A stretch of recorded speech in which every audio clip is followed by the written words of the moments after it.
महाराष्ट्र राज्य ग्रामीण जीवोन्नति अभियान मिशन में काम करने वाले कर्मचारी को स्थायी रोजगार देने और अन्य मांगों को लेकर जिला परिषद कार्यालय के सामने धरना दिया गया। महाराष्ट्र राज्य ग्रामीण जीवोन्नति अभियान मिशन में काम करने वाले कर्मचारियों को स्थायी रोजगार देने और अन्य मांगों को लेकर जिला परिषद के सामने धरना दिया गया। इस समय संगठन ने चेतावनी दी कि मांगे पूरी नहीं होने पर असहयोग आंदोलन शुरू किया जाएगा। इस समय आंदोलनकारियों ने बताया कि राज्य सरकार ने ग्राम विकास और पंचायत राज मंत्रालय के तहत उम्मीद महाराष्ट्र राज्य ग्रामीण जीवोन्नति संवर्धन मिशन संचालित किया जा रहा है।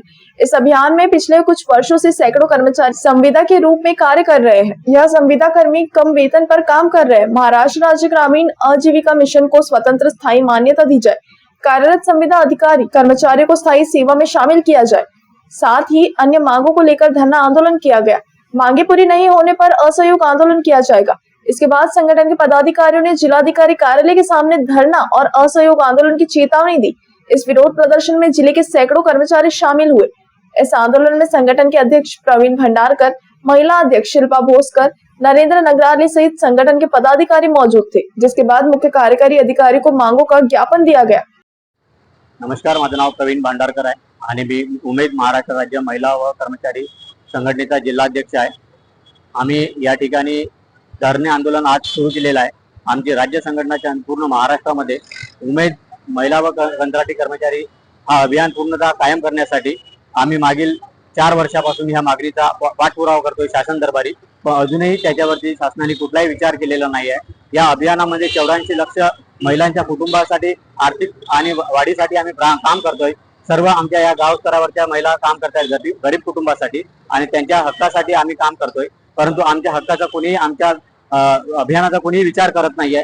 त्यामुळे आम्ही हा शेवटचा इशारा शासनाला देतोय की आमचा आंदोलन आणि धरणे आंदोलनाच्या माध्यमातून आमची बाब आम्ही शासनाच्या दरबारी मांडू इच्छितो। सरकारने आमचा हा अभियान आहे हा कायम करावा, आमच्या या महिलांना न्याय द्यावा। आमची मागणी एकच आहे की आम्हाला सरकारने कायम करावा। आमचा हा जो कॅडर आहे या कॅडरला एक दर्जा द्यावा, जेणेकरून त्यांना गावामध्ये काम करण्यासाठी शासकीय जो काम करतो आपण त्या कामासाठी एक उत्साह वाढेल आणि चांगल्या पद्धतीचं काम या गरीब कुटुंबासाठी होईल। या ठिकाणी आम्ही सरकारला पुन्हा विनंती करतो की आमचा अभियान जो आहे हा कायम करावा। धन्यवाद। मी शिल्पा भोसकर, भद्रावती तालुका जिल्हा अध्यक्ष बोलताय। महाराष्ट्र राज्य ग्रामीण जीवन अभियानामध्ये महिला व कॅडर कर्मचाऱ्यांची आमची संघटना आहे। त्यामध्ये आमचा विषय असा आहे की आमचा विभाग हा कायमस्वरूपी राहायला पाहिजे। कॅडर आणि कर्मचारी आज आमच्या महाराष्ट्र राज्यामध्ये प्रत्येक गावामध्ये आमचं उमेद अभियान पोहोचलेलं आहे। गरीब कुटुंबापर्यंत आमच्या महिला पोहोचलेल्या आहे आणि त्यांचं काम करायची पद्धत आमच्या महिलांना सर्वांना त्यांच्या मुलीपर्यंत जाऊन त्यांचे काम करतात आमच्या महिला।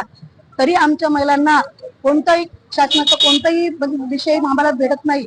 आणि दुसरी गोष्ट म्हणायचं म्हटलं तर आशा वर्कर, अंगणवाडी सेविका तसा दर्जा आमच्या महिलांना मिळत नाही। तरी आमच्या महिलांचं काम हे कायमस्वरूपी राहावं अशी आमची मागणी आहे शासनाला। आणि त्याचप्रमाणे आमचं काम करून घेते आणि गरज सरो आणि आमचं कसं एक वैध मरो असं काम आहे आमच्या महिलांनी।